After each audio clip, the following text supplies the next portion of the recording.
Good evening, everybody. So happy to see so many of you here. So welcome to Litteraturhuset and this evening's event. My name is Agnete Haaland, and on behalf of the board of Norwegian PEN, or PEN Norway, it's my privilege to say welcome. We're so happy you are here. It's a very exciting topic today. What does the future look like in Afghanistan? And we have some very distinguished guests here tonight, and they're going to help us visualize what we can do and what the future will be like, and tell us about probably the current situation as well. The reason for this event, there are many, but one of them is that this year Norwegian PEN, or PEN Norway as it's called, celebrates 100 years. And as you have seen, this blue leaflet is on all chairs, I hope. If not, there are more out there. Please have a look at it. There's so many exciting programs, and we're going to celebrate ourselves until November 15th.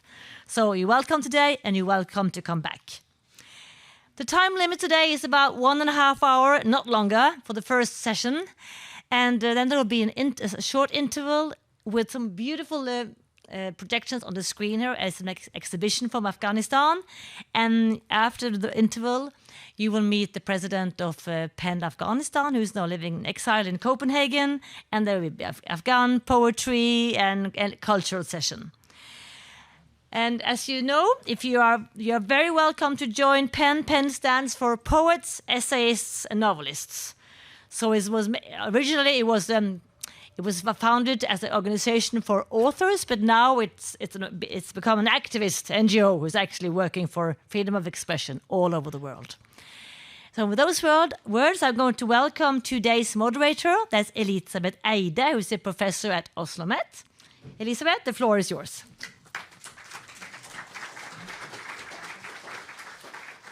Thank you so much, Agnete. In addition, I am the head of the Afghanistan subcommittee of Norwegian PEN, due to my, I guess, long relationship with that country. Dear friends, distinguished guests, Afghanistan is in dire straits these days, facing a cold winter with a large number of internal refugees, millions facing hunger and starvation, and a regime who, according to many critics, seem to care more for moral issues, restrictions for women and for journalists, not the least, and with curbing human rights than about the humanitarian situation. Simultaneously, Afghanistan is a country where Norway was engaged in a war situation and with humanitarian efforts for many years, and it has, though, partly slid under the radar of the Norwegian public sphere. We know that people are struggling.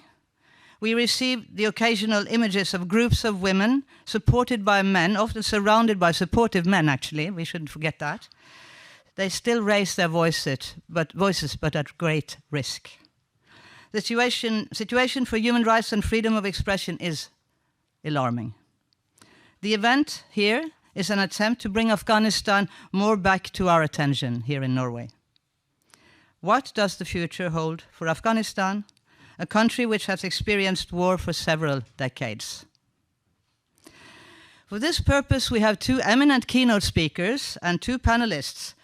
One of the keynotes, Dr. Sima Samar, sadly could not be with us physically due to a lack of travel permit from her present country of residence, which is the United States, where she had to, with scores of others, leave the country after Taliban takeover in the mid-August last year.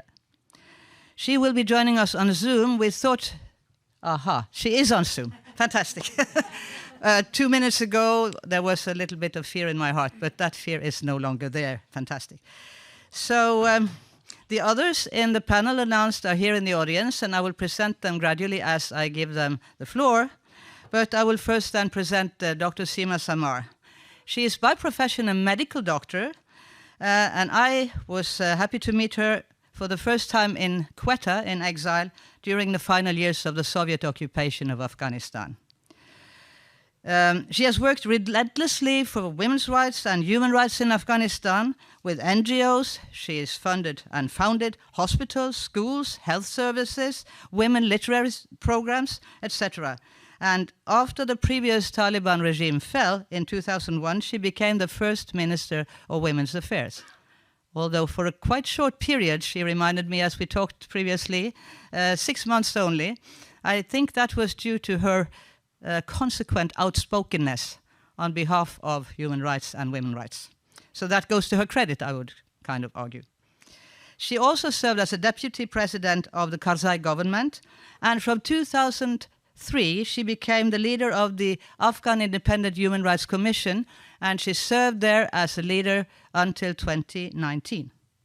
She has also been nominated for the Nobel Peace Prize, and currently, as I said, she is in exile. Of course, she was a very famous figure in Afghanistan who had to evacuate immediately in those very turbulent August days last year. So she is based in Massachusetts now, and she also serves at the Carr Center for Human Rights at Harvard University, which is an important place to be, I'm sure.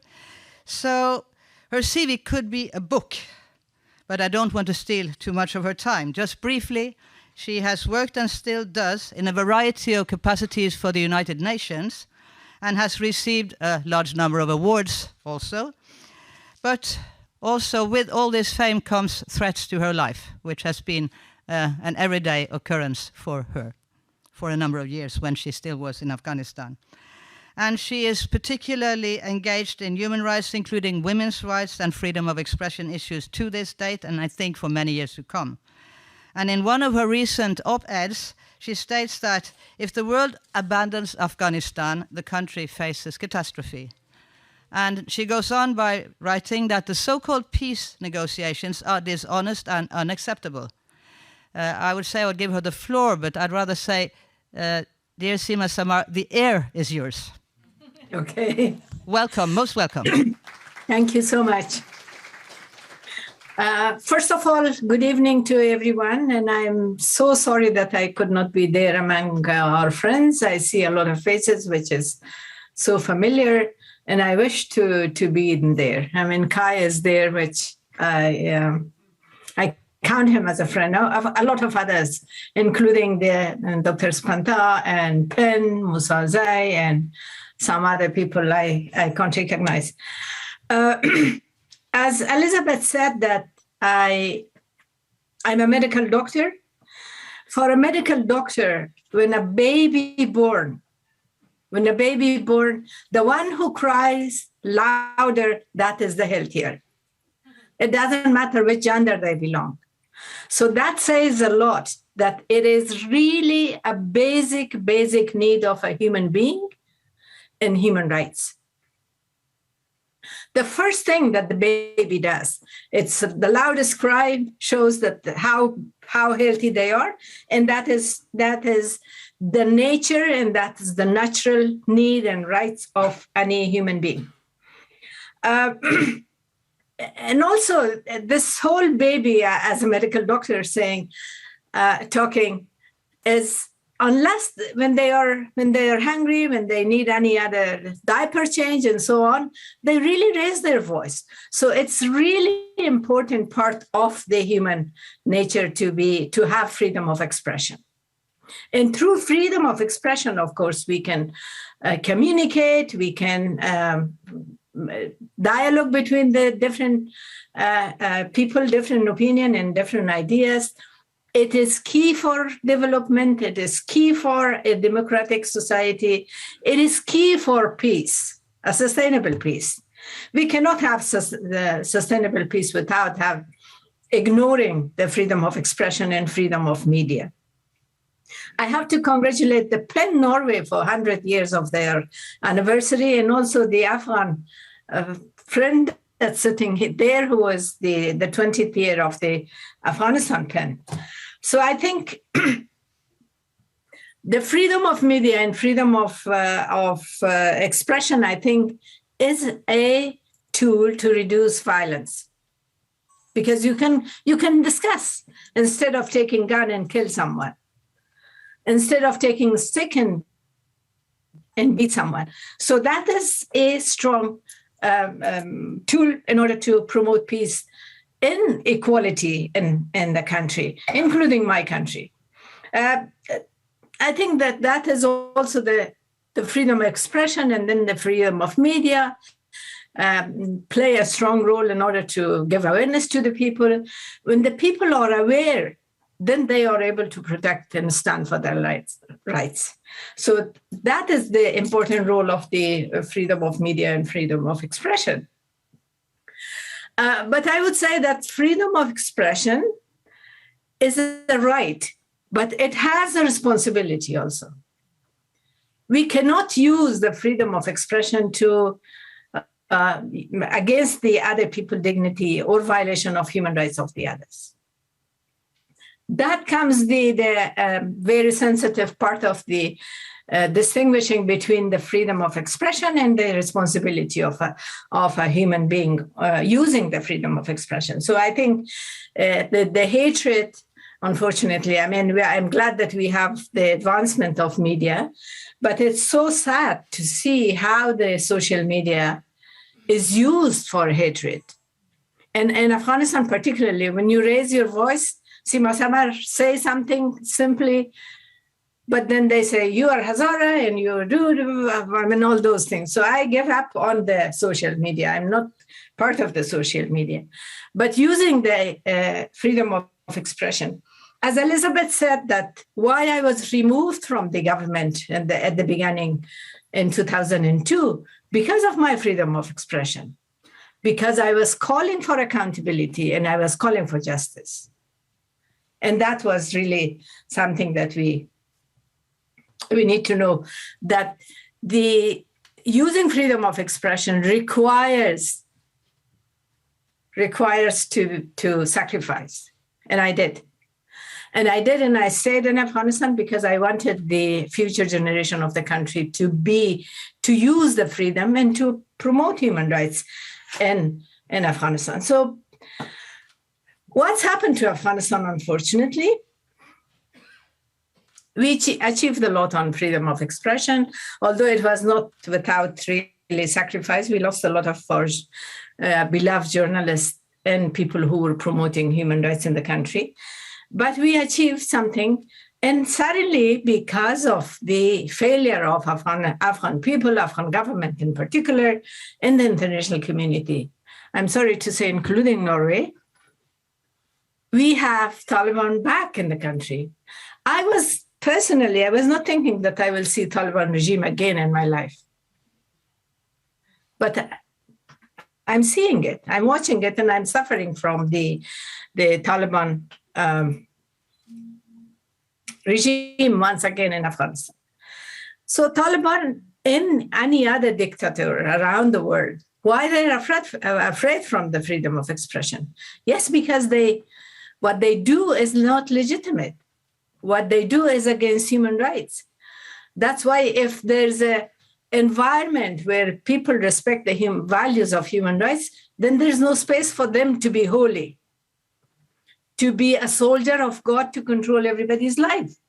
So that is a really important issue, and that's why the Taliban does. And particularly why they are afraid from the women and the use against women, of course, the religion, because women's voice should not be heard by any unrelated man.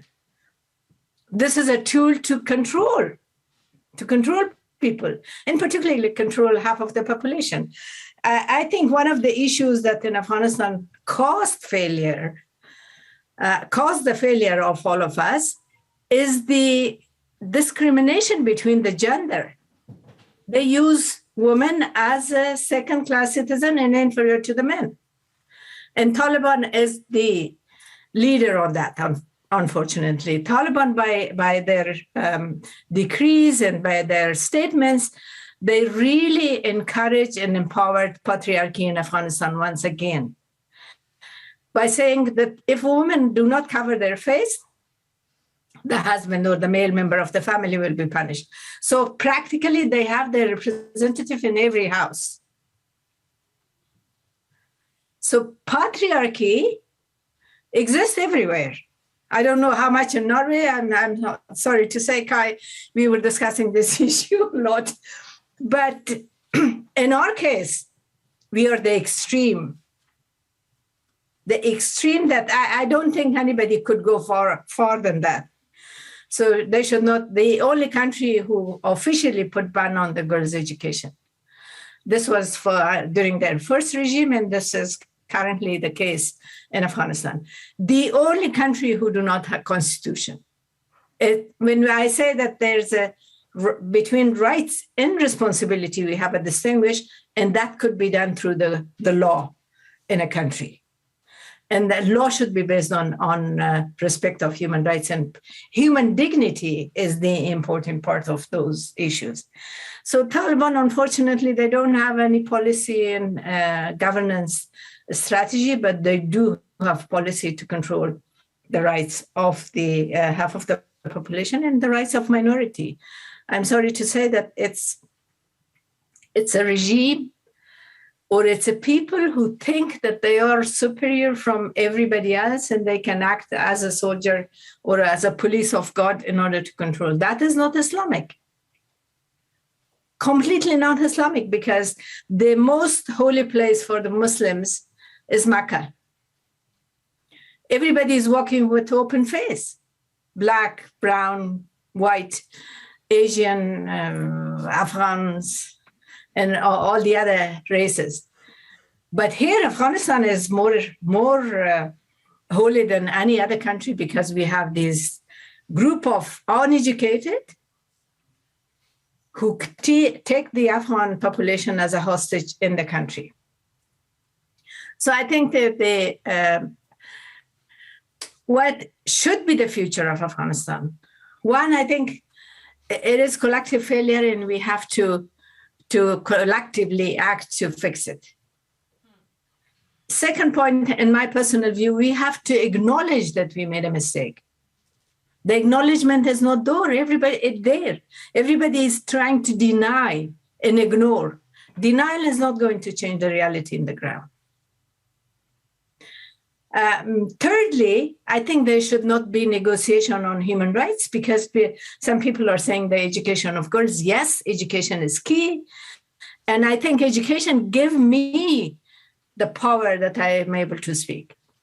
So education is key to change the mentality in Afghanistan.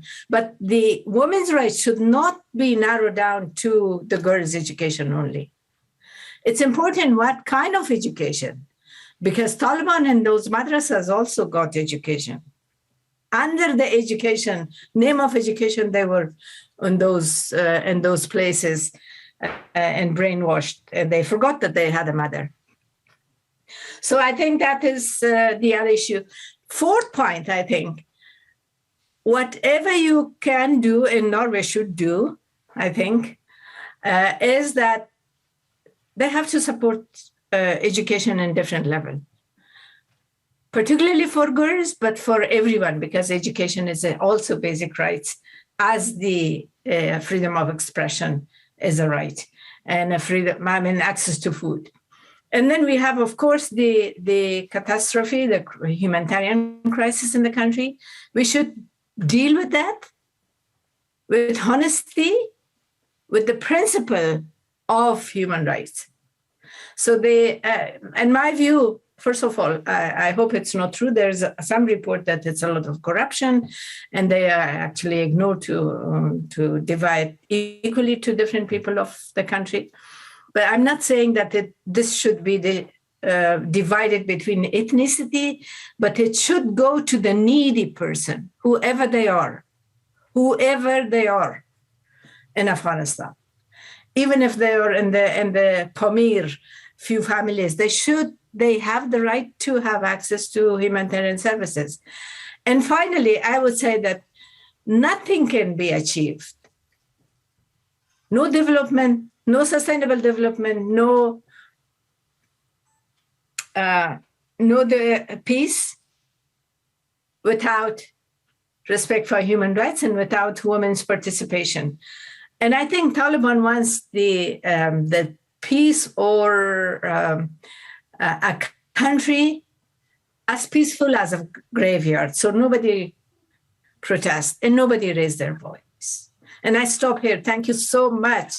And I am sorry that I missed the opportunity to hack the friends. Have a nice meeting.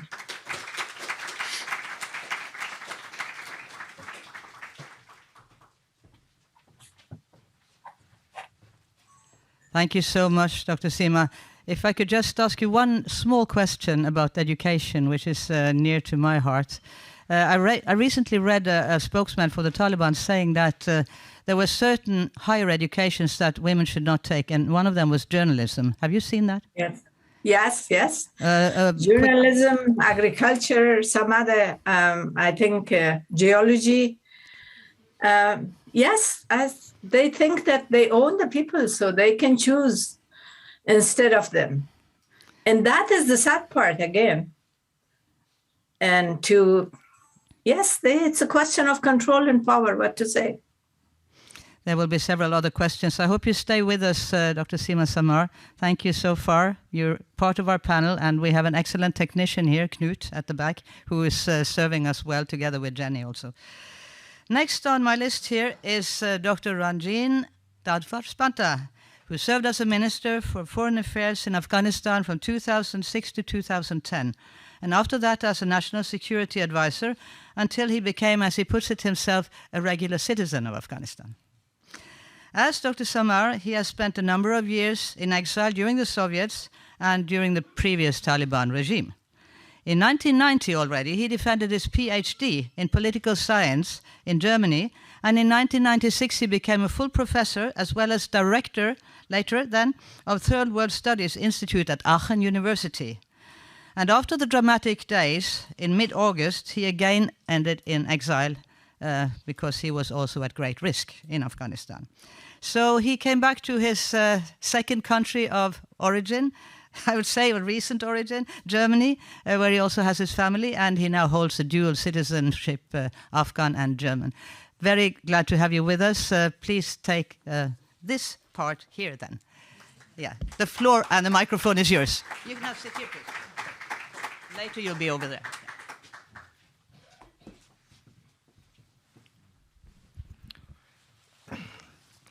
It is not easy after Sima Samar delivering a speech.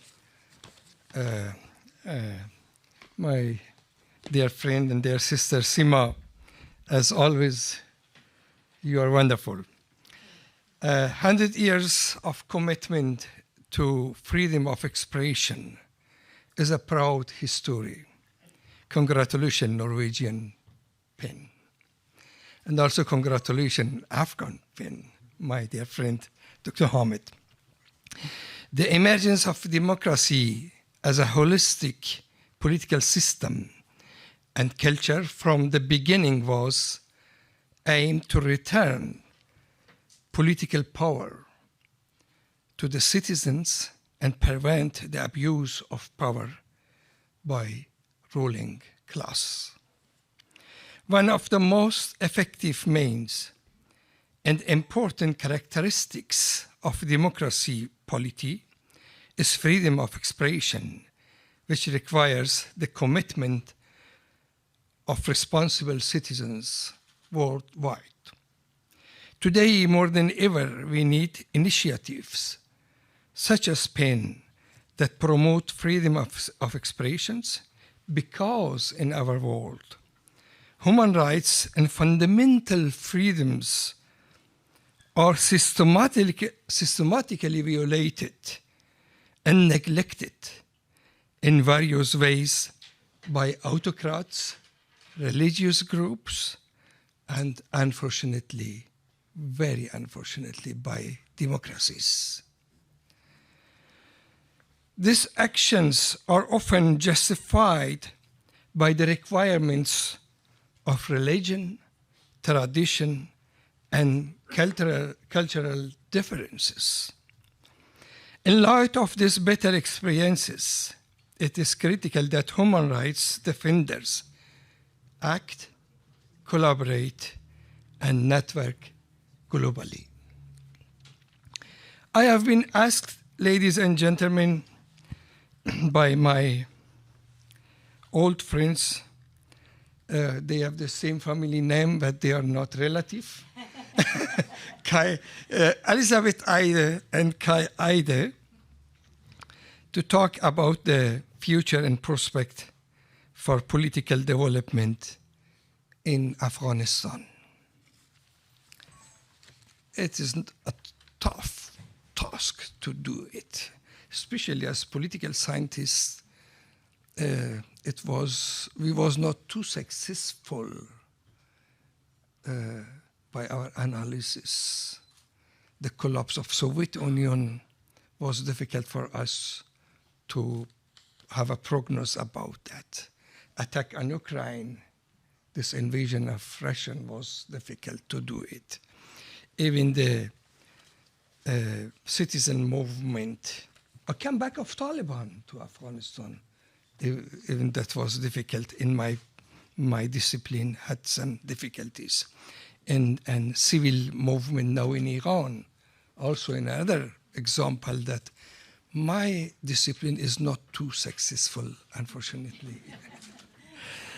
Considering the time limitation, I was warned by you.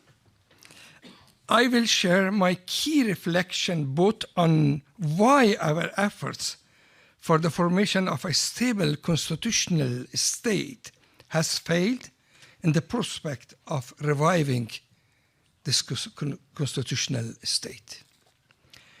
The post-2001 Afghan and global missions to help create a peaceful Afghanistan came to a humiliating crash in August last year. I was in Kabul till the last minutes of our Republican polity. There are a number of reasons and actors that contributed to the betrayal of Afghans and the collapse of the Islamic Republic of Afghanistan. From the outset, it faced an inherent contradiction between promotion of democracy and geopolitical ambition within the framework of Great Middle East policy. That was a very controversial topic between myself and very capable Foreign Secretary of United States, even in 2006 in Washington.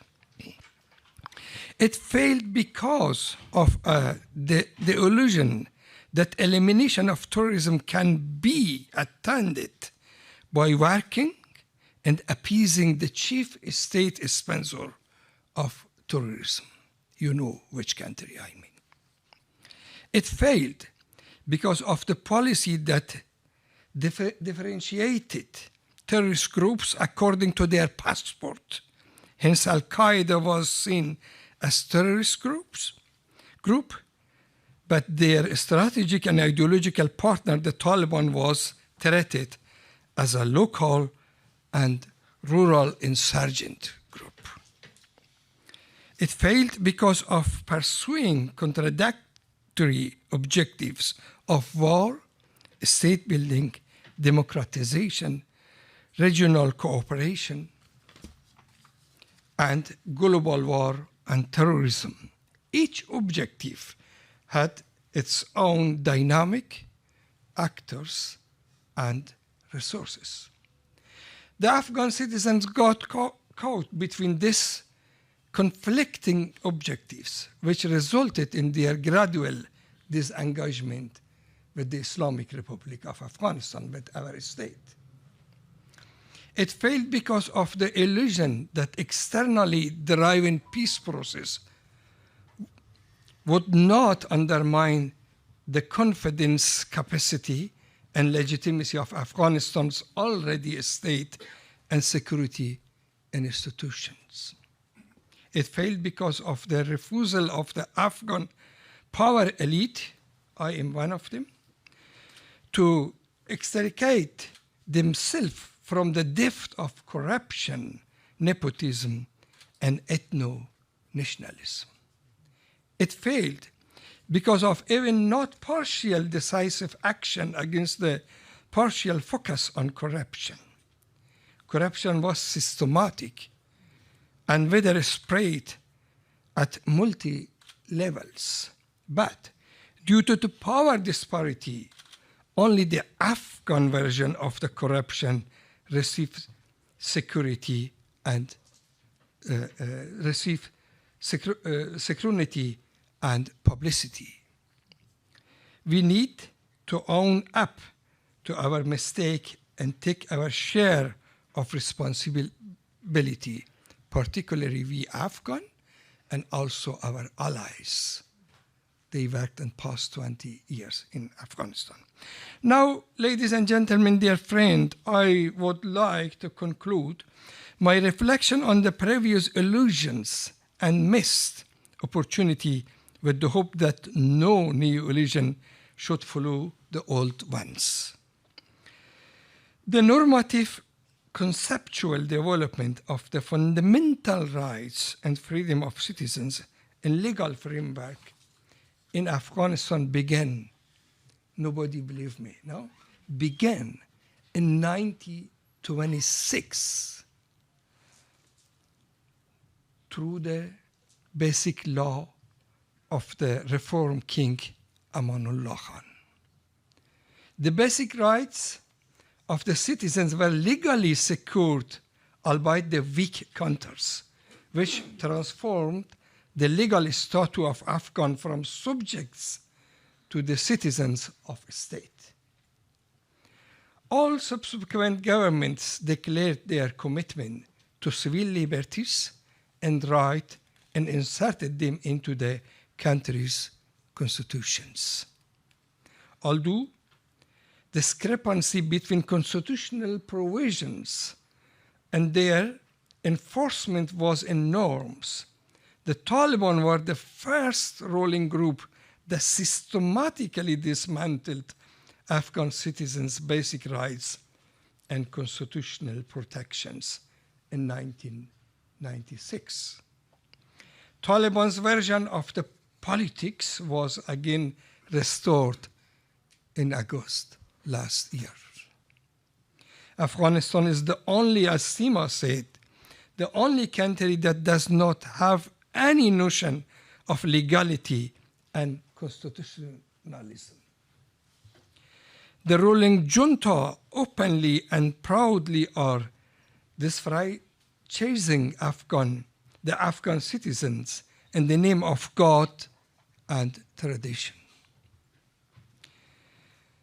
What we are witnessing in Afghanistan today is not a product of culture,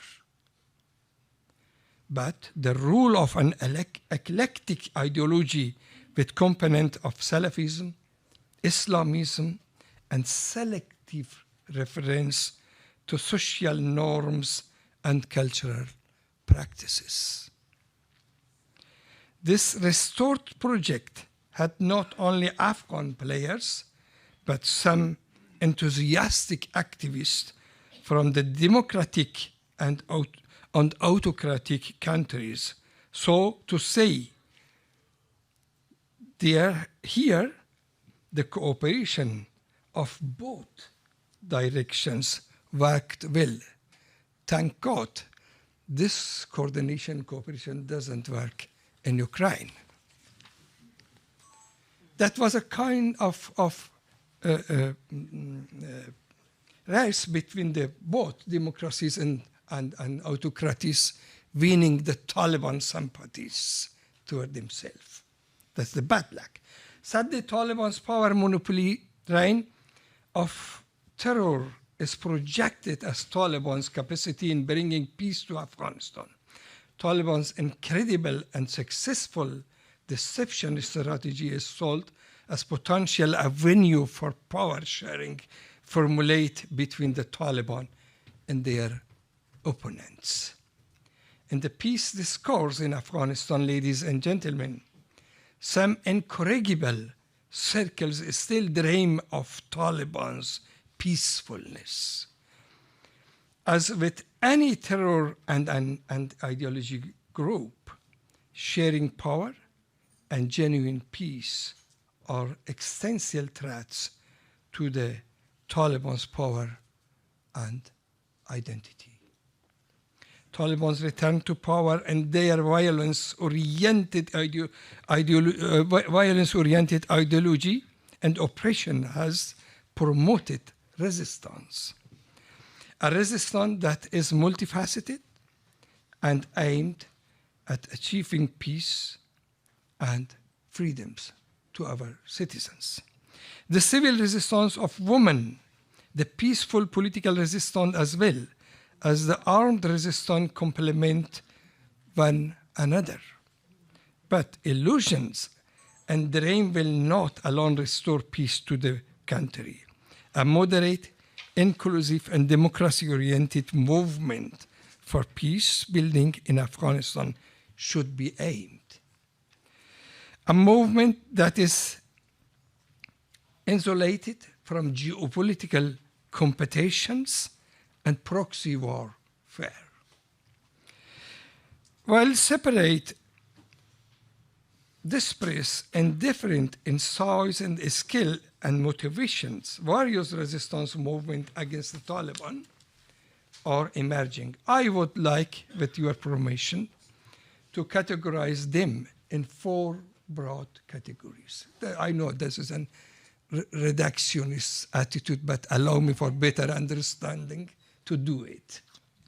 First, the civil resistance of urban women inside and outside Afghanistan, which proudly accentuate the desire and demands of the modern woman of my country. Second, the political resistance of neo-educated class, which is characterized by the discourse of freedom of expression, freedom of conscience, and also human rights debate in the practice in the last 2 decades.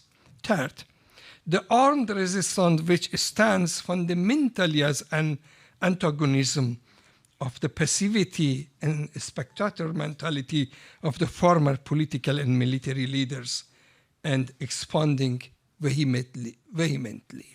And the fourth, the political front of former Mujahideen leaders, as well as some technocrats. Of course, as with any national resistance movement, there are serious threats and challenges to the legitimacy, effectiveness, and sustainability of emerging and growing resistance. This includes Taliban's brutal responses, ethnization of the resistance, opportunistic actors, violation of global norm and principle by the resistance groups, infiltration by terrorists and regional actors. Therefore, we need to articulate a neo-narrative based on our values and ambition for a democratic and moderate Afghanistan.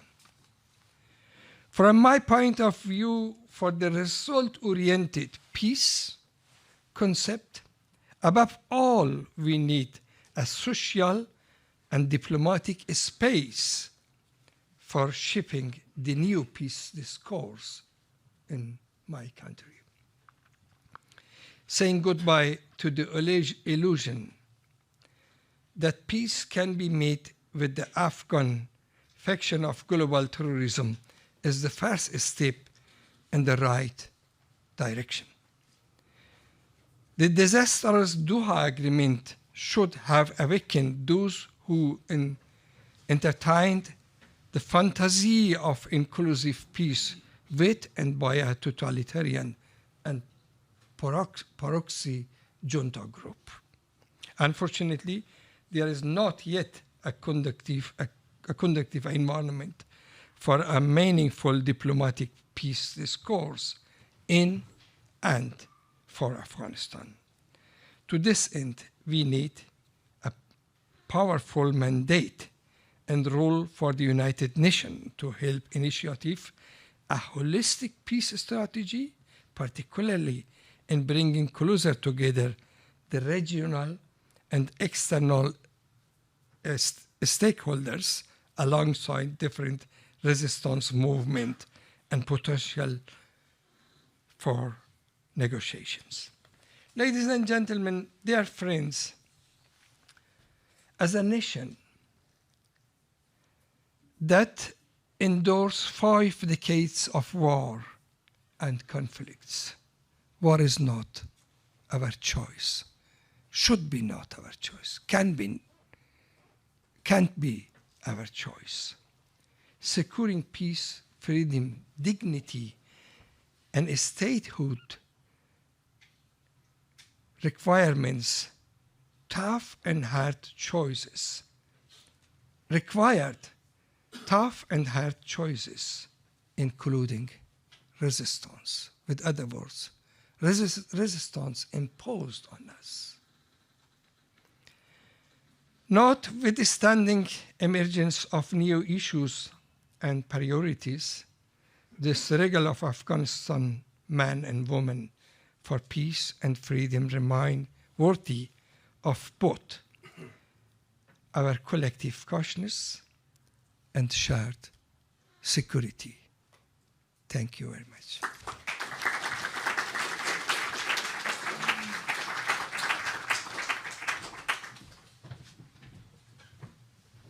Thank you so much, Dr. Spanta. I would now like you to take a seat here. Not this one, that's for me, but one of the other three.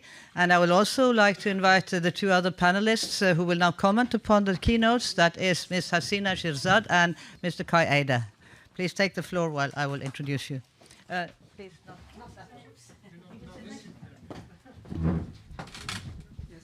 With some years as a moderator, I've learned that I need to not twist my head in two directions. That's why I sit here. You understand? Oops, and how do I get this free? I cannot. Okay, fine. So our commentators, panelists, both are members of the Norwegian PEN's Afghanistan subcommittee. First, to my extreme right here, which has nothing to do with politics, we have a seasoned diplomat Kai Eide, who has served in many positions. And for this panel, the most important position is his work as the United Nations Special Representative to Afghanistan and head of the United Nations Assistance Mission in Afghanistan, for short, UNAMA. He did that from March 2008 until March 2010. His lectures and speeches are in high demand, and he has authored the book in English, Power Struggle Over Afghanistan, first published in Norwegian language in 2011 and later in English language in 2012. And then we have at his side, we have Hasina Shirzad, who is a researcher at OsloMet and also has written her MA thesis on the identity challenges of exiled Afghan journalists.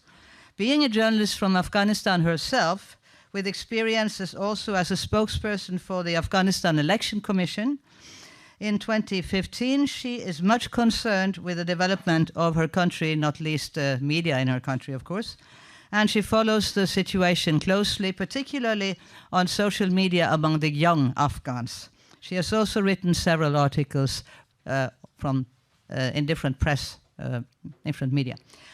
So without further ado, I pass the word now first to Kai or Hasina. You said, Kai, that Hasina should go first? Yeah, please. I would like you to have a rather short comments. Well, you can. You don't have a long quarrel about it. You just decide. But if I would like you decided. No, yeah. I decide that Kai goes first because Hasina said so. So please, Kai, and please keep it short so we have time for discussion. You know, Dr. Sima will wait for questions from the floor also. So. Thank you very much. And I must say, for me, it's great to have Sima and Rangin here.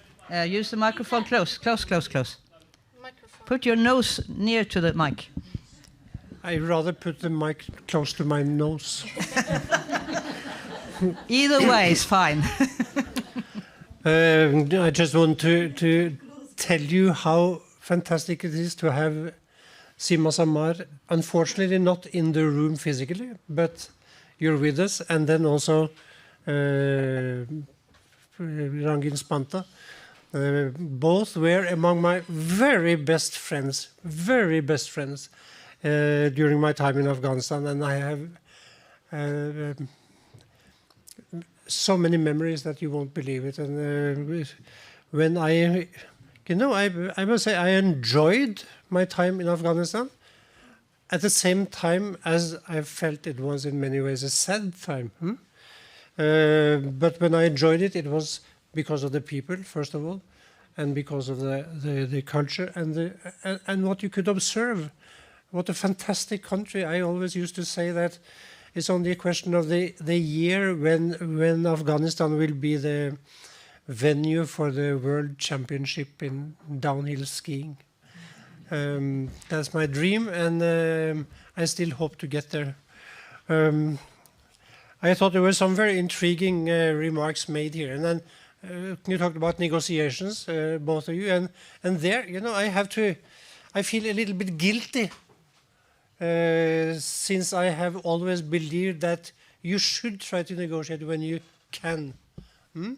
I wrote that also when it comes to Ukraine the other day, and there were lots of remarks saying, no, the Ukrainians have to take more land, etc., etc., etc.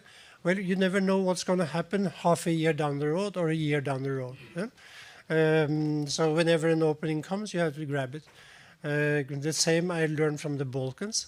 The sooner you can start to talk, the better is it. The costs will probably be lower. So that was my attitude also when I came to Afghanistan. Talks should have started many, many years before I came in, you know. But then I remember my German predecessor said to me only a few months before I started in Kabul that time is almost over for negotiations. We have reached a point where it's almost not possible anymore. I took note of that, but didn't quite believe it. And we pursued talks also. The UN did, Norway did in particular also. Not too much avail, I must say, but I believe it was worth the effort. Then came the Doha Agreement, which I agree with you, was a disaster, an unbelievable disaster. And then you were supposed to have negotiations between the government and the Taliban. Was it too late? Yes, I think it was too late. And the cards had already been distributed in a way that was so disadvantageous to the government that it was almost not possible to reach any agreement. The Taliban was too strong and was told that it's easy to achieve victories here if you just insist. I thought it would be possible to reach results when it comes to the women's rights, girls' possibility to go to school, etc. And the people we met in Doha, of course, the negotiating group, gave us reason to believe that it was possible. And you mentioned a meeting in Moscow, I think, or was it Sima? The meeting in Moscow. And I remember Fawzia Kofi coming from that meeting saying they were much more favorable to allowing girls to go to school than I had thought. And one of the participants also said that the Taliban group there said there are only two positions that I will not allow women to have, president and judge. That went worldwide, you know, those statements, and gave us all some sort of expectations, because this is what we had also heard in other settings. Then as the situation dragged on and we learned more of disagreements within the Taliban, etc., but not only. Then I thought, at least one day, I woke up and said to myself, there are many things we can reach agreement on, possibly, but there is one issue that it will probably be impossible to reach any compromise on, and that is the governance issue. You will not be able to find a compromise between an emirate and a republic. There is simply no way. And after that, I must say, I lost very much belief in negotiations with the Taliban and thought that any kind of power sharing would be possible. Also, I must say, I found more and more to be an impossible notion.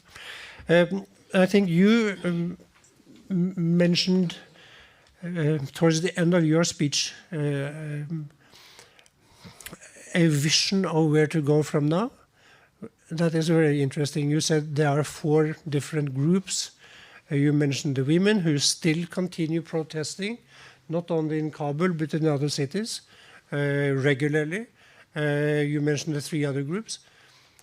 My question is, do you believe that it is possible to have the old guard, so to speak, the old guard, except that new young generation of politicians are allowed to emerge, and that these young people are new young politicians who are not only the sons and daughters of the old guard, but that really,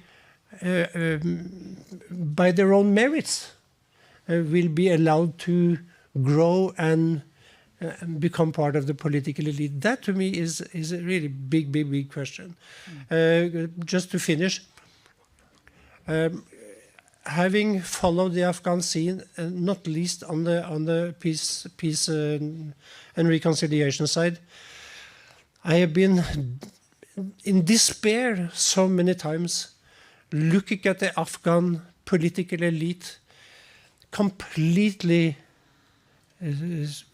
divided into various groups, various opinions, etc., never able to reach a common position, never able really to put forward a coherent plan for something. And I have at the same time seen an international community that, instead of working together, is also divided and competing among themselves, you know. I'm a Norwegian, and there are other Norwegian diplomats or former diplomats here. Norwegians are absolutely superb in competing for having a meeting in Norway or a session here. But we're not alone, you know. We're not alone. There are lots of these countries in Europe, in Asia. We want to have the next meeting. You can't go on like that. I mean, there has to be a disciplined international community and a disciplined political elite in Afghanistan. Then you have a possibility. And I wonder, from both of you, is that a possibility, or is it still a dream? Thank you. Thank you so much, Clive. So far, everybody has been disciplined according to time. I'm impressed deeply. And just a short comment, and that you can catch up on Hasina Jan and also the rest of the panel. Are we too concerned about the eventual unity and the divisions among the elite, and too little concerned about the divisions between the elite and the grassroots? I just throw that into the conversation. Hasina now, please. Yes. Thank you, Khaladan. It's an honor to sit here with Dr. Spanta, and of course, my ideal, the woman I know from childhood. Well, I would like to, from beginning, say I'm from a young generation, and if I'm gonna talk bluntly, so I'm sorry for that. But I think what I think is that peace in Afghanistan, that the negotiations, it has been treated like a dream that could appear in negotiations in Qatar in just some months. I think the peace is a job which should have been worked for from years. It's a country that has been in war from years going on, but then suddenly the international community decided that now we are gonna have peace deal. Of course, it's not magic. It was never going to work in that way. And I now work as a co-facilitator with Nansen Center, and we have these meetings where we discuss and negotiate dialogues. It's very important to see how the power plays in between these two parties. And I think in the negotiations in Qatar, they never saw, or maybe did see and seen it, how these powers were playing from the USA and giving platforms to Taliban. That played a really large role, and predominantly Taliban felt powerful in the negotiations, and I think they never thought they could come down and talk with people. So they were, from beginning, they knew that we have a place here which is more powerful. Then comes about, I heard about we have to talk about a new narrative, which is, of course, really important. And you talked about fragmentation, but I agree. There's a fragmentation between the politicians of Afghanistan, as a person from young generation that I see. And then there's fragmentation between Taliban themselves, and there's fragmentation in the international community. So I, as a young Afghan, would like to see them all together, and I would start with international community. There hasn't been one country, I think only Russia came up with a roadmap and a plan. But I wonder what would happen if the international community all together said, this is what we want from you, Taliban, and then went back to region and talked with Iran and China and other countries. This puts a young generation as me as a place where we do not know more where to put our trust in. We are helpless, not hopeless, but as well confused. So that would be something from the young generation I want to put here.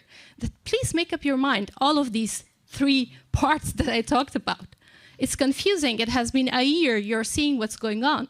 Where's the new narrative? It should be on the place right now, both to my politicians, both to international community, and I don't expect much from Taliban, though. I'm sorry. Thank you, Hasina. Could I follow up, particularly perhaps both to Dr. Sima and to Hasina in the first run now, about the social media, which was mentioned first by Dr. Sima, since you said there was so much hatred out there and a lack of responsibility. But Hasina, on the other hand, you are, as I observe, since I have seen you for some time, quite a lot on social media in Afghanistan. And is that your impression as well? So I'll ask you to answer that first, and then I'll go on to Dr. Sima after. I think in social media, especially Twitter, now we are talking with the new generation of Afghanistan. Those in 20 years who have been to universities. We are not the same people as we were 20 years ago. They are extremely well known of their rights. They know what are their rights, and they are taking social media as a platform to ask about it. I think they are not willing to negotiate on any of their fundamental human rights. And my only hope is whenever I go to social media or Twitter and I see these spaces and I see how this young generation has changed. And as an example, then the uprising of women, and I know some of these women still are in contact with me. And somehow, I don't know, there has been ethnic problems between Afghans, I don't know, previous generation, but with me, I have so many good friends which have same mentality, and we are really good friends, and these problems are no more there. So that makes me hopeful. In a way, I think we, this generation, could form a new narrative, a new reality to Afghanistan, if given chance. Thank you, Hasina. I now pose the question to you, Dr. Sima, because you seem to have a more negative notion about the social media. I sense at least some nuances here.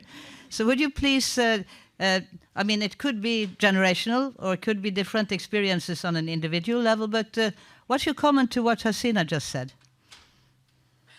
Well, there's no doubt that social media play a positive and negative role. As I said, that it's the right and also responsibility. I think there's a lot of I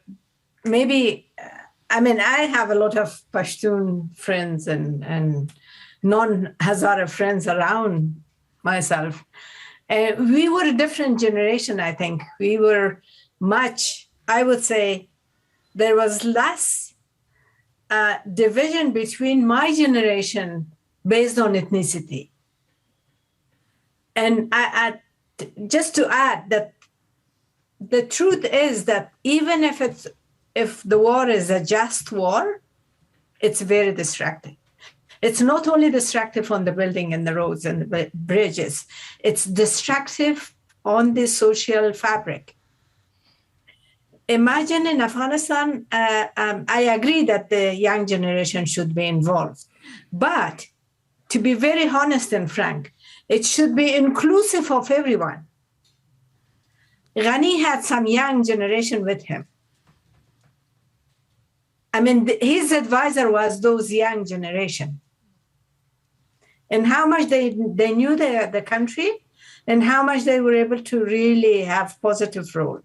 And in fact, they played very, very negative role. Promote Ghani's opinion and to divide the other, all the ethnic groups. He started to divide the Uzbeks, he started to divide the Hazaras, he started to divide the Tajiks, he started to divide the Pashtuns. So the interesting part, I had a meeting with the British ambassador, who later became the NATO civilian ambassador in Kabul. I said, the British policy or politics, which is divide and rule, is not going to work because that was the 18th century. He said, no, it is currently working. See how Ghani ran the country and how really he brought the young generation. So I'm not against what Hasina John is saying, but they are something that you cannot substitute the experience of the people with PhDs. This is my opinion. So when it comes to the social media, unfortunately, maybe I didn't have enough patience to hear. My last tweet was when Ghani said that he gone to Abu Dhabi, and I said, buy some shame for yourself from Abu Dhabi. That was the only sentence that I wrote. And then his followers started, you prostitute, you promote prostitution in Afghanistan, and you're Hazara. Then I stopped. I said, it's enough. I don't have time to answer to some people who are mentally maybe sick to say that I'm not prostitute or I did not promote prostitution in Afghanistan, because the freedom of women doesn't mean prostitution. So so that is different opinion on the negotiation with Taliban. I have to say that as Kai, my friend, put it, I lost, by the way, your contact, and I want to have it. They started at 2010.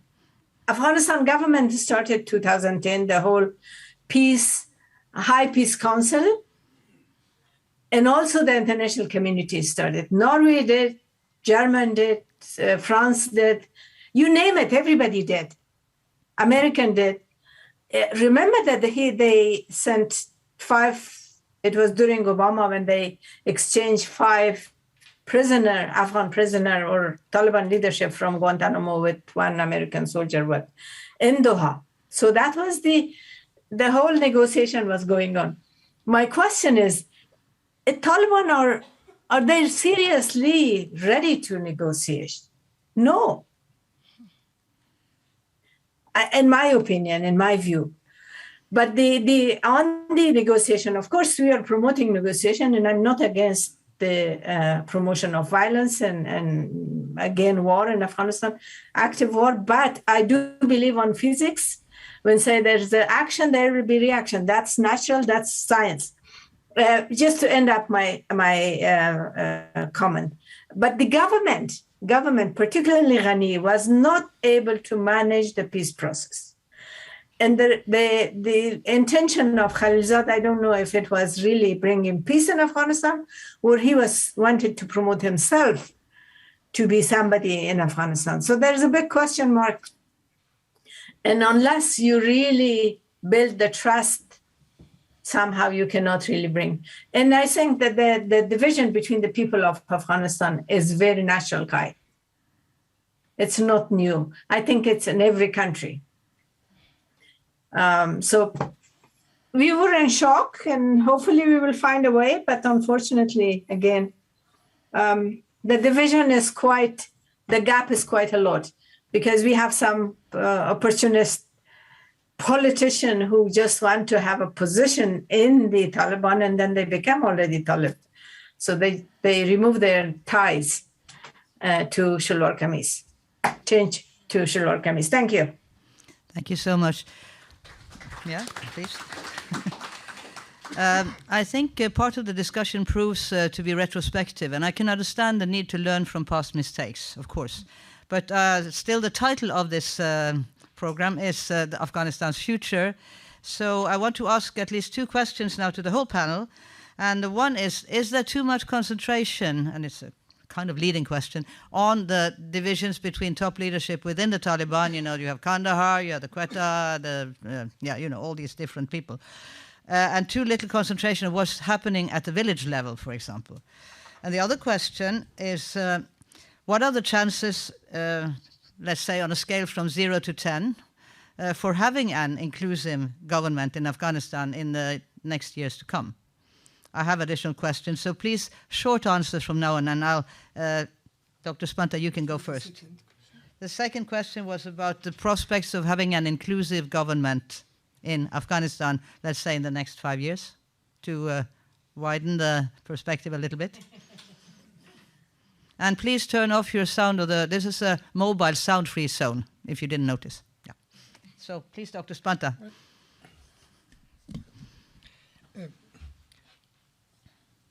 Can I a little bit go back with the question of Kai? Very little bit. Very short. Very little bit. Well, without interfering in your discipline, without appealing for kind of hermeneutic, let me tell you one thing. We Afghan citizens, we have to learn our own political speech, how we are talking. As you know, I was, Kai, you know better, and Sima also, I was member of a parallel process of negotiation with Taliban, not official part. We meet Taliban delegations in top leadership 2 times in Moscow, 1 time in Doha. All the times they claimed we are, as you rightly mentioned, the women cannot become a state president, but they can become prime minister. They cannot be judge, because this is the requirement of Sharia, how Taliban is interpreting Sharia. But the other rights of women we will respect now is very important. Within framework of Sharia. As we know, then the problem began in this part. In all these meetings, my dear friend and human rights and women rights fighter, Mrs. Kufi, was present. She was the deputy speaker of the parliament, for those who don't know. Yes, that they put these limitations within the framework of Sharia. The Taliban readiness from Sharia is much different compared to Iran, to Saudi Arabia, to other countries. That's the first one. This is very important. At that time, I had, unfortunately, part of my notice now is I don't know by whose, but with Taliban, as they attacked my home after 38 minutes I left. Then I noted this, and President Karzai was a vehement supporter of a negotiation with Taliban, and I told him as a president, look, this is the code of Taliban, and this is the interpretation and understanding. So far about the women's rights. Now, this was absolute misunderstanding. Taliban was very honest in their position, in their radical anti-democratic positions. This is one difference between Taliban and some other politicians in Afghanistan. They are very clear. Now, let me come to your question. Well, of course we have separation and fraction within Talibans. But, and of course there is some diplomats, Afghans and non-Afghans diplomats, they are thinking some Talibans, they are reform Taliban, and they are moderate Taliban. In German, we have a saying, I'm sure you have also in Norwegian, this is no little bit pregnant or more pregnant. A lady is pregnant or not pregnant. A Talib is a Talib. No? my concern is, before that, negotiation must take place in Afghanistan. We have to look a peaceful conflict resolution in Afghanistan. I will highly welcome it. But as you know, better as I do, this is dialogue is a terminology of political science. And dialogue, if not take place between the nearly equal political group, is meaningless. It's not a dialogue.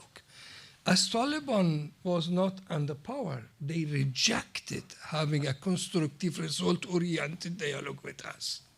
But now they took over, and they are recognized. They will only, everybody can come and survive and go to its home and sitting there.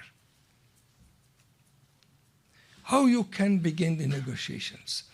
And this it would be a one-hand clapping, wouldn't it? Yes, and the negotiation, the fractions of Taliban, the radicalist one, good organized radical ones, now is appealing for negotiations.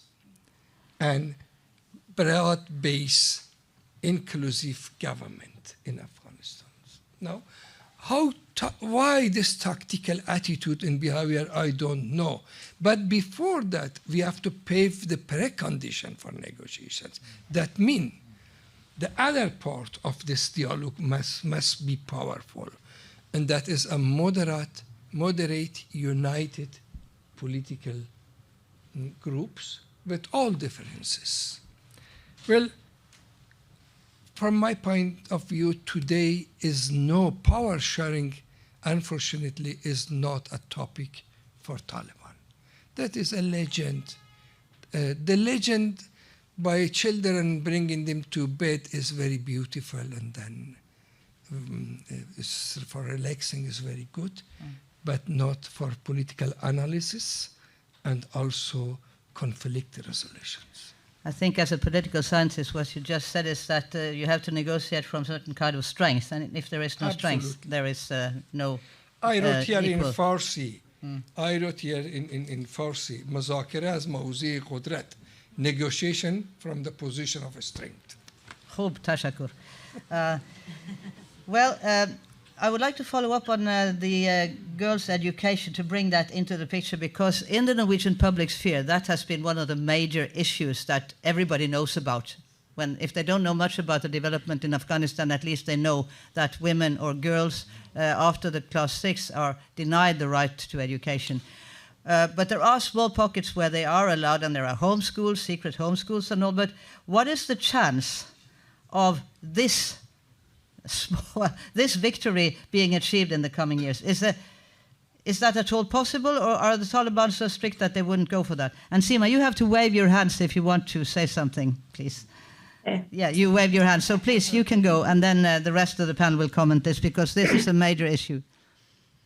I hope I didn't take the time of my respected friend Kai Eide.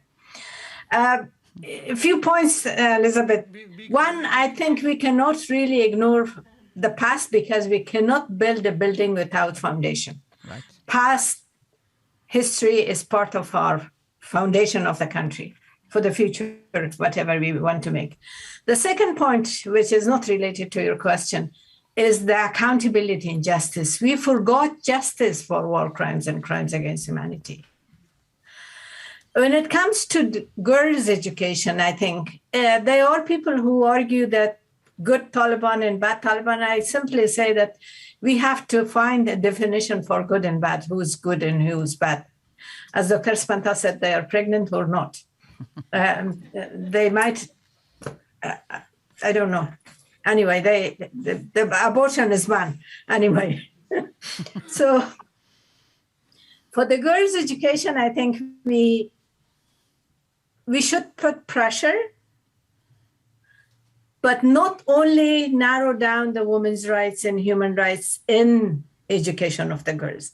They are very clever, because they allowed from 1 to 6. They do not allow from 7 to 12. entrance exam for the university, they announced 5 or 6 professions that girls are not allowed. So this year will be the last batch of the girls to be in the university. So then they cut off the women from the higher education. I think that is key, that we have to push and really follow up on that. The girls' education, I think it is, as I said, it's key for everything, but I don't know what they would do. One of them is raising their voice, and then the supreme leader, I don't know if somebody exists or not, but he veto everything. And that is really destruction of the nation. The difference that we see in this time of the Taliban, the second time of Taliban government, and the first time only women in Herat protested, but then they were beaten up and their husbands were arrested. This time, women in most part of the country, at least in the big cities, but a very small number. And why it is? Because we had thousands and thousands of people on the street when there was, in 2015, and when they were asking for electricity, the Hazaras. Majority Hazaras, but there were non-Hazaras also. We had thousands, and I believe that it was more than 80 or 100,000 people on the street. Very organized, non-violent. Why? It's only 50 women on the street. It's because the terrorization by the regime, because of the aggression by the regime, and because of patriarchy. Sorry to interrupt you, but we have limited time. Can I ask you whether I'm you done. think are there any sanctions possible from the international community to alleviate this negative way of treating women? I mean, particularly students and people at school. United approach. Now they on the recent protest, they dismissed 70 Hazara girls from the university. It was only 3 Tajik among them. They allowed the Tajik to come back, but not the Hazaras. So did anybody raise their voice? Not yet. Some people have written about it in Norway, I have to say. Other comments from the panel about the girls' education? Hasina, do you want to? And then yes, I have a few comments. Please. I think about the focus on fragmentation in Taliban, I think the whole focus is in the wrong place. It shouldn't be in that place. We have to stop romanticizing Taliban. And about girls' education, if even they allow a girl the right for education, what about a girl whose dream is to be president of Afghanistan? What about a woman who wants to be in leading roles? What about so many other questions? These are the questions we have to ask. And those are important. About inclusive government, I think Taliban are still in the attitude of the winner from the NATO. Until they are in this power position and in this attitude, they will not say yes to inclusive government. So we have to take them down from that attitude and that puddle first. And I think one other point I wanted to clear this. When I talked about young generation, we are not saying declining the wisdom and the importance from our leaders, the previous generation. I wanted to say that now this generation is exactly in that position that they understand what are their rights and they're demanding it. Maybe not, we don't want to join the leading roles, but we could be responsible citizens and we can go from that position on. We are now there. This generation is luckily and fortunately in that position, which is hopeful, a hope which it gives to me, which was not there for 20 or maybe 2 generations before, but mostly. I do not know, I was not there, but I'm happy for this. Thank you. Kai, please. And if you'd like also to comment on something that was raised also by Dr. Sima, the mass murdering of Hazara people, both in Kabul and in other places, by terrorists, we don't know exactly who. And a very common notion these days in Afghanistan has been unknown gunmen, you know, and we never get to know who those unknown people are. But please comment on girls' education as well. Thank you.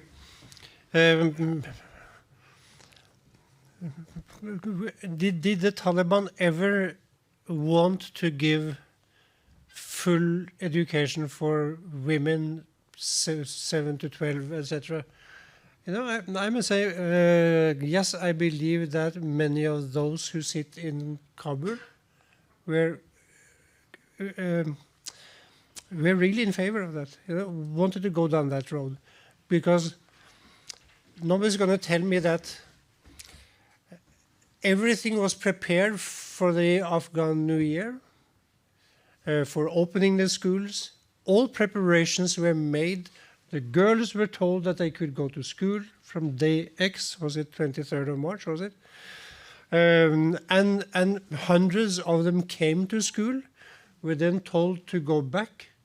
The Minister of Education has said, we will start that date. And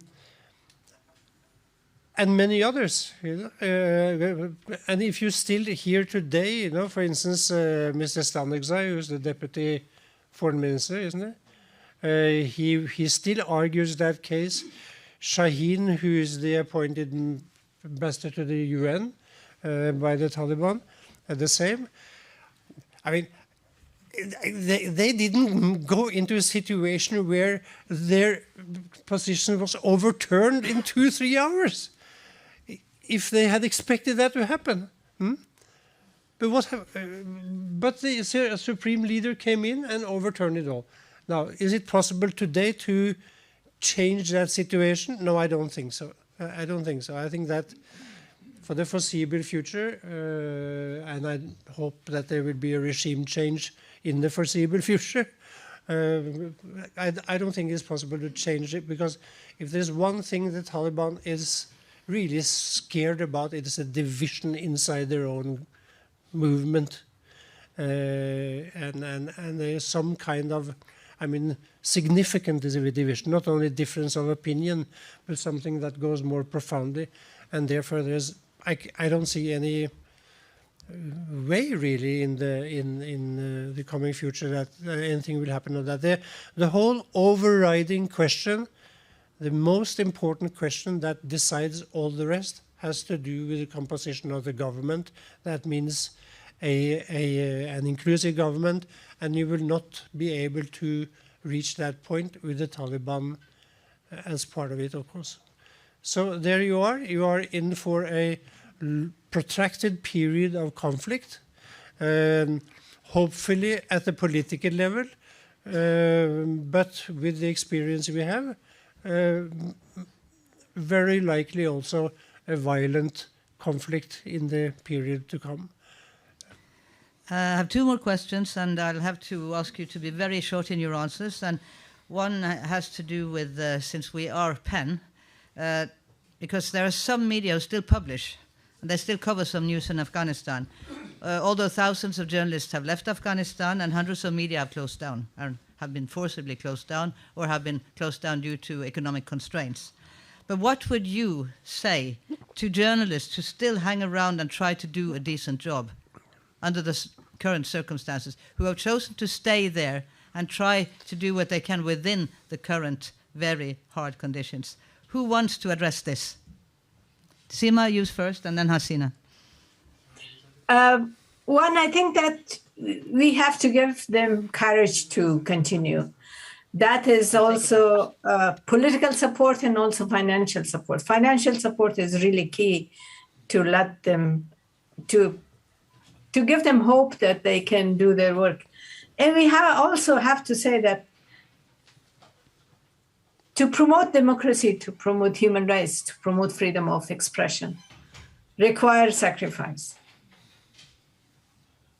And we have to be ready for those values, to sacrifice ourselves. And we did. And I think I would specifically like to ask Norway, who has been one of the donors to the Human Rights Commission for so many years, to support the journalists who are still in Afghanistan, financially and politically. Thank you. Thank you so much. Hasina, can you be equally short? And then I have my last question, and then we'll open for short questions from the audience. I think I would like to say to them, I'm proud of you as a journalist, that I share the profession with you, that courage immense. And journalist women who actually stood at the beginnings, and those men actually who stood with these journalists, that was rare. I would like to see more of that in the general population, with these women now fighting for their rights, but I saw that on TV with these journalists. The second thing, as Dr. Sima said, I don't have much to tell them, but I would like to tell much to Norway and to the international community, especially Norway, known as a country for freedom of expression. And then I could impose the question, how many of journalists did they evacuate, and how much help they have sent back home to these journalists? And to journalists home, their work has not ever been important as it is today, while everyone in that country is now voiceless. These journalists are still fighting and trying to be the voice. There should be mechanism and support for these journalists, and I understand now there is diaspora media and mobility between journalists who have been evacuated. So we have to work on mechanism to support these journalists who are working on the ground and take their stories outside so that they are safe. Thank you. Thank you, and I hope these words will be referred to in the right circles, if you know what I mean. Last question goes primarily then to the two men in the panel to distribute time equally here, but you are allowed also, Sima and Hasina. And it's 1 minute comments this time. Where would you place the hope of Afghanistan for the future? Dr. Spanta, you can go first. Despite all difficulties that we are facing in today Afghanistan, I am very optimistic.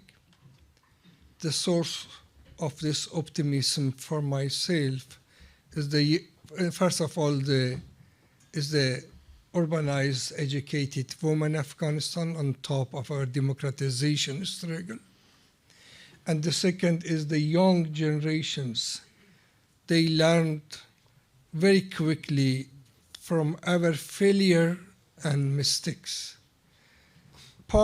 Big part of my generation was not a successful generation by dealing with the political problems and conflict resolution. These two sources of optimism is the main issue driving me to still in my age work for a better Afghanistan, for a better future for my people.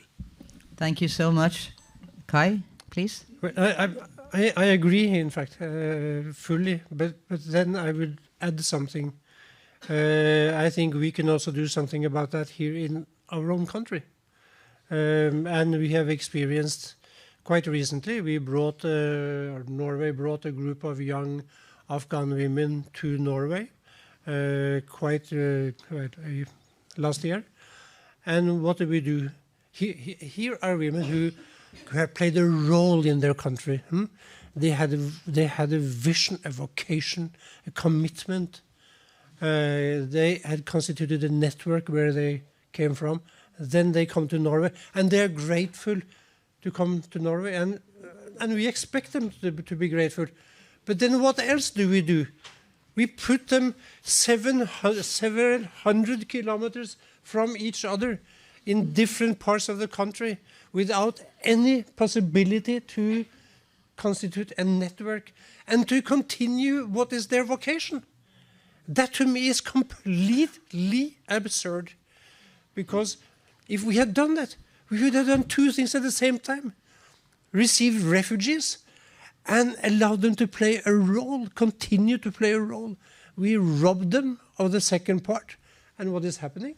They're going to other countries where they can continue their work. And this happens in spite of the fact that things were done here in Oslo that would have allowed them to be at a university, be together, continue to be a network. I think we must not see Afghan refugees as something, stop seeing them as a burden. Start seeing them as a resource, not only for their own country, but they're a resource to us. Well-educated Afghans are a resource to us while they're here, and we must organize ourselves accordingly. Yes, and and there's one young resource here waiting to say 1 minute, and then last, Dr. Sima will have the final word of the panel before the discussion. I think I would put my hope in the fact that truth always wins. Secondly, I will put it in the courage that Afghan people have in their self from years, and they have proven to go through everything whatsoever.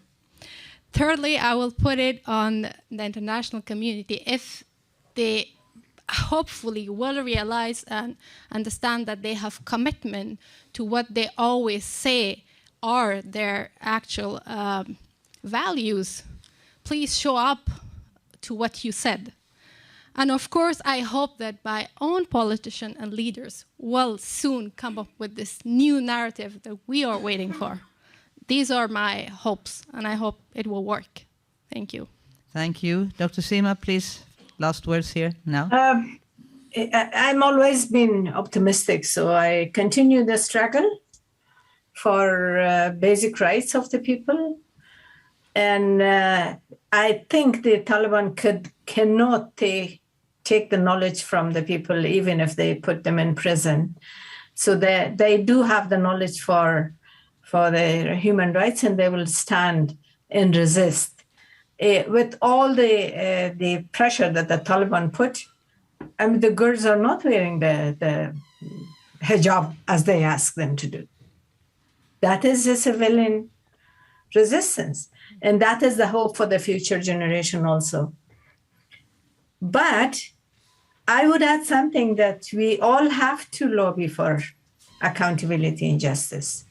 We have to end the culture of impunity. We have not talking about it. We try to ignore it. That's why Ukraine is on the same situation. We don't know when that war will be stopped. Thank you. Thank you so much. We're exceeding a bit over time, and there is still, because we started a little bit late too, so I will allow 1 or 2 questions from the audience, but that will be not speeches, not arguments, but short questions. And I have seen one raised hand in the middle there, on the 5th row, I believe. Yeah, raise your hand. And please give your name also. Yeah, Svein Flåte, and thank you for some very good presentations. You were talking about women's rights should not be just education, and I think one root cause could be the women's right to reproductive self-control. Afghanistan has increased from 12 to 40 million people in 30 years. I think that's an important factor for a development country. But how can we help Afghanistan girls avoid child marriages? 32% are married before the age of 18, and to secure that they can determine their own life, not just on education.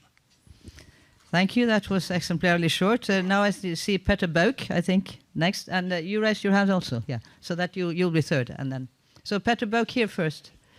And then there's somebody at the back. Yeah, you will be next then. Yeah. Well, you will have to just, yeah, I know, but I think we'll take all the questions first, and then you just have to take notes so you remember them. You're all clever at that, I'm sure. Yeah. Great to be here with Sima and Rangin, whom I have known for 40 years. One issue that have come up by several of you is the issue of ethnic division. And through my attempt to understand Afghanistan better, I get the impression that Afghanistan, for the last, since 1747, have been a Pashto national project, and that has continued till date. And that the issue of an inclusive national project is a key issue to establish a stable and viable Afghanistan for the future. Thank you. There was somebody at the back that Jenny noticed. I didn't, but please also present yourself. Thanks so much. I'd like to thank everybody who is here because of Afghanistan. It means a lot to us, to women especially. I have a short two short questions. One from Dr. Sima. As a doctoress, what are your plans for women in Afghanistan under the Taliban? And please remember Tajik genocide as well, Hazara genocide. And for, I'm from AIP Against Illiteracy and Poverty. We are having demonstrations, meetings, seminars. What else can we do to have all-inclusive government in Afghanistan and democratic?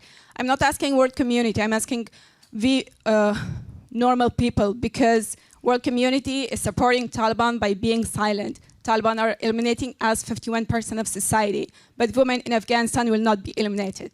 Thank you. Thank you so much. We allow for one more question, and that is from this young man standing with the camera there.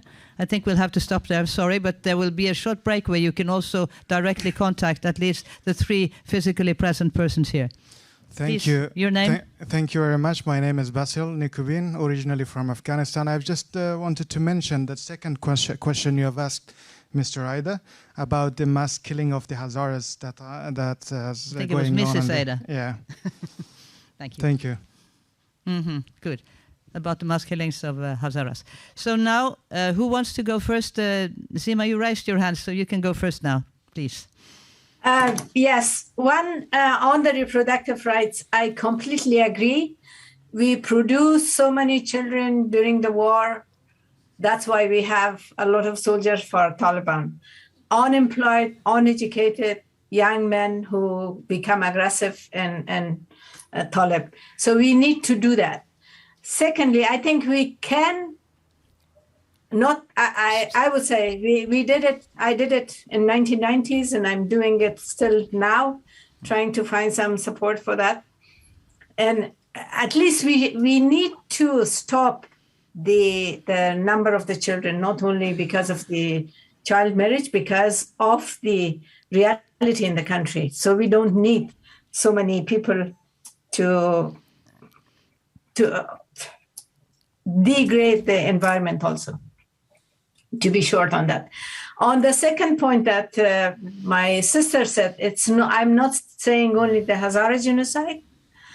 I would say that all the war crimes and crimes against humanity, an act of genocide against anyone, not only in Afghanistan, against anyone in the world, but of course in Afghanistan, for me is a crime, and the perpetrator should be kept accountable, and justice should apply to the victims of those conflicts. So it requires a united approach. And please, Elisabeth, we need to raise the issue of accountability, justice for all these war crimes, and end the culture of impunity. Tashakur. Thank you. Tashakur. So let's say Kai next. Well, I don't know what to comment really. Should I repeat the questions, perhaps? There were so many.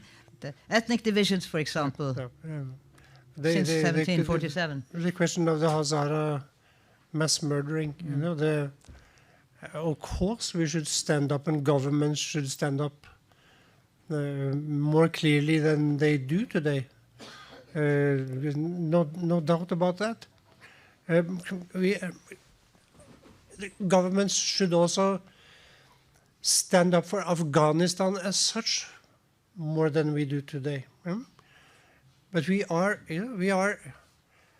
in an unfortunate situation where the world's attention is turned elsewhere. There is not much attention on Afghanistan, unfortunately. And I say I'm very happy right now because we have this, and in a couple of weeks we'll have Afghanistan week again. You know, I think that's tremendous. But of course we should exert influence on governments also to speak more clearly. I was criticized on Twitter for meeting the Taliban. Maybe it was you. Meeting the Taliban, but not addressing the Hazara mass murder. And to that, you know, I really feel that's terribly unfair, because I met a acting foreign minister for 1 hour and spoke to him. I think that was right. Second, I have worked with Hazaras much more than you believe, not least as chairman of the Norwegian Organization for Asylum Seekers. And I mentioned that also. No, not you, because then I would have grabbed you afterwards. But keep the peace. What I'm afraid of is if there is not a concerted effort by pressure groups to make governments react, that Afghanistan will slide further down the list of priorities, because not only will we have a continued war in Ukraine, Russian aggression in Ukraine, we will have a growingly tense situation between China and the United States, which is going to turn our global economy into something very different from what it is today. And we will have the climate crisis that's coming full force towards us. So, I mean, to keep Afghanistan on the agenda is important, but it is hard because of so many other things. Hasina? And then you go on. Please, Dr. Samar. Okay.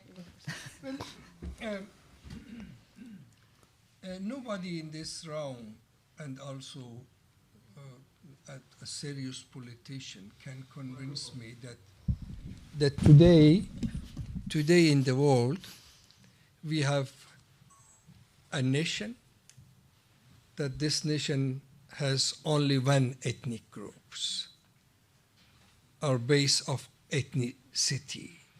Overall, especially now in our worlds, we have multi-ethnical societies worldwide. I studied, and also I was witness of systematically oppression against I'm not using the word of minority, against different ethnic groups. Minority for me is for example, Sikhs and Hindu in Afghanistan, or our Jews, which was a source of our richness, especially in my hometown, Herat. We lost all of this Afghan citizen, unfortunately. Now, the beautiful country for me, myself, is the Afghanistan today, a multicolor, a multi-ethnic society. But how can we make this society acceptable for all people that they are living, that they have the equal chance for freedom, for participation in political process, etc. And that include Tajik, Hazara, etc., etc. And this is very important for myself. The democratizations will be the final and right answer for that. A multi-ethnic, a multicultural society, a multi-ethnic society, we have to look for adequate political structures for reducing in a process until eliminations of atrocity and oppression we face. On the top, of course, the Hazara ethnic group. As you know, Peter, I belong, and you also, Kai, never I argued in the context of ethnic belongingness. Never, nobody heard from me to which ethnic I belong. No. I learned Farsi from my mother and father, and my grandfather, all these people spoke Farsi. But never my definition from my identity is ethnic, is political, and the base, all those people, they are respecting the principle of future democratic Afghanistan constitutions. They have to be, they must to be equal citizens of Afghanistan. Man and woman, Hazara and Tajik, Tajik and Pashtun, etc. It doesn't help us talking about division of Afghanistan. But we have to look bravely for structure, probably decentralization. Probably also We must be open for all discussions such as federalization of Afghanistan or other ways. That will be the solutions. Not all the time now putting the ethnic differences on the top of today is a problem, a main problem in Afghanistan. No, discriminations of all others group because they are Tajik in Panjshir, because they are Hazara in Behsud and other places, etc. But also Pashtun in Kandahar, Achakze. No? We are facing all discrimination in our society. I'm not putting all equal. I know that is different characters, different quality.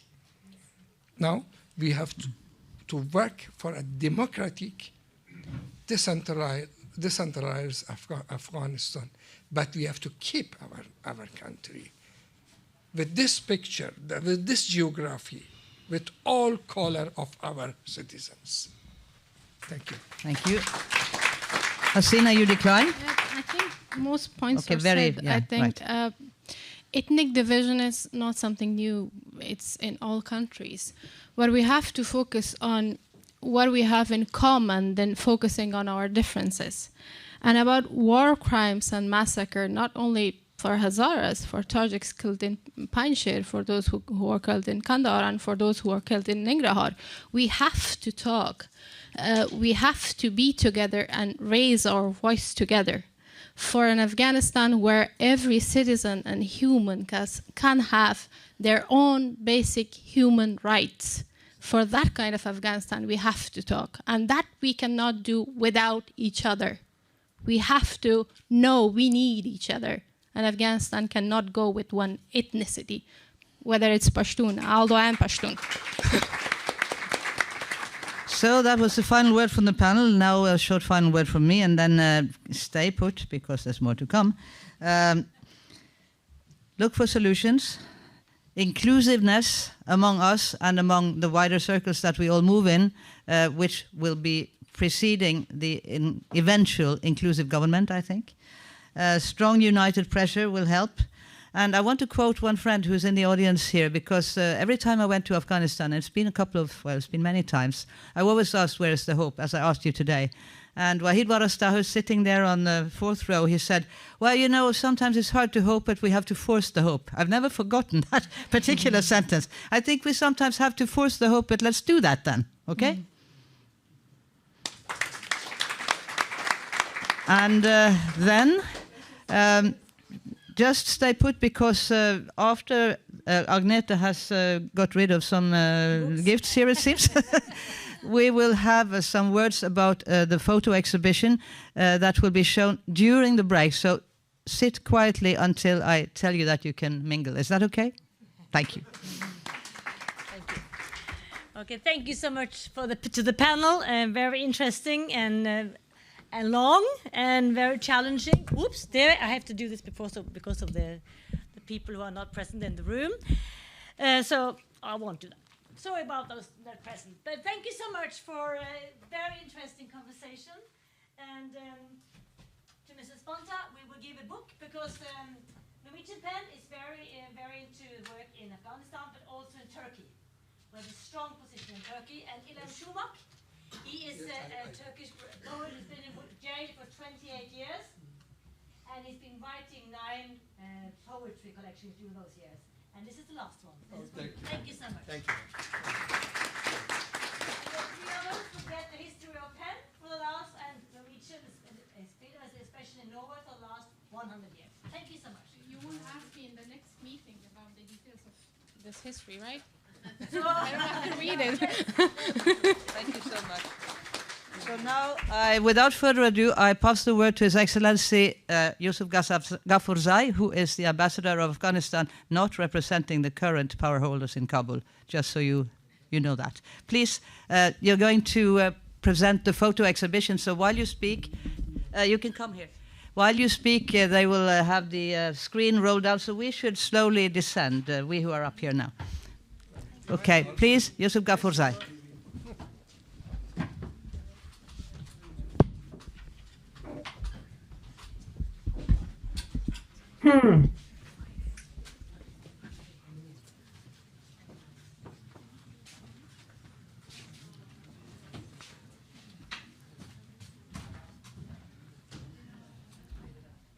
Can you elevate the microphone a little bit? No, it's fine. Yeah?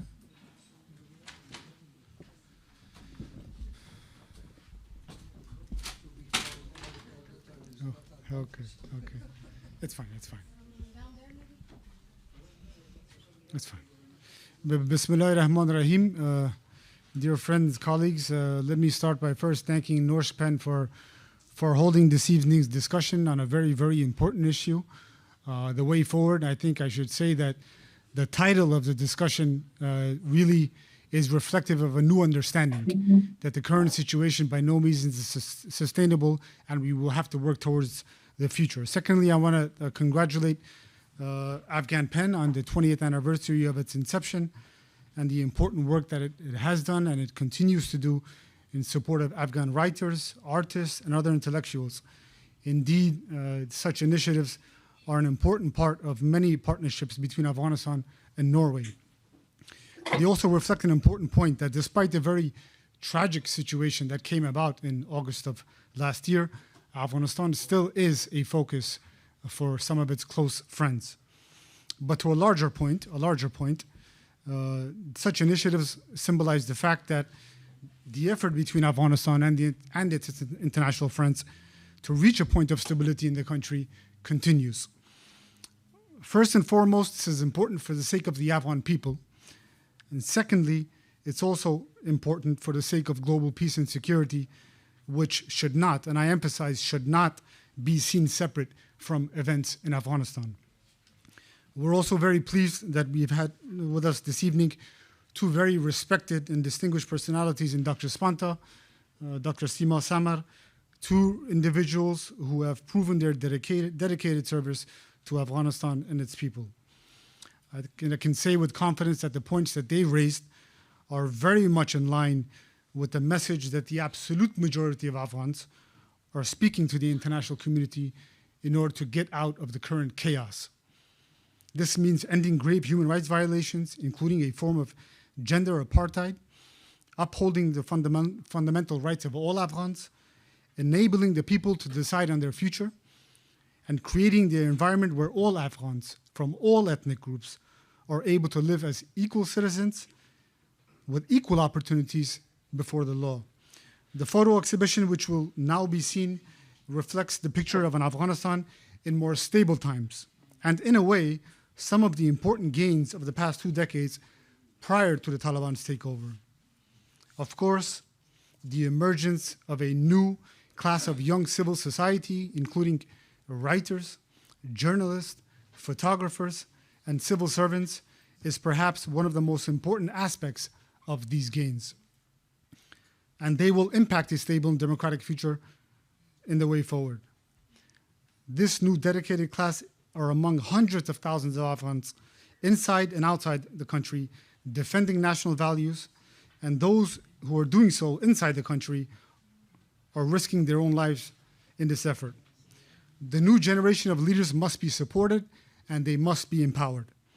Moreover, let us not forget that stability in Afghanistan can only be possible with a legitimate and inclusive governance that reflects the wishes of the people. So far, as Dr. Spanta and other panelists mentioned, the Taliban have been very much unwilling to commit to a political solution. They have pursued an ill-fated narrative of resolving issues through military means and imposed rule. The approach has led to more anger and more opposition among the people and a political, security, economic, and humanitarian crisis that has only deepened.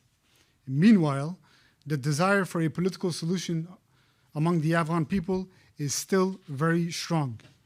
The international community should use all leverage that is available to influence the group to commit to negotiations.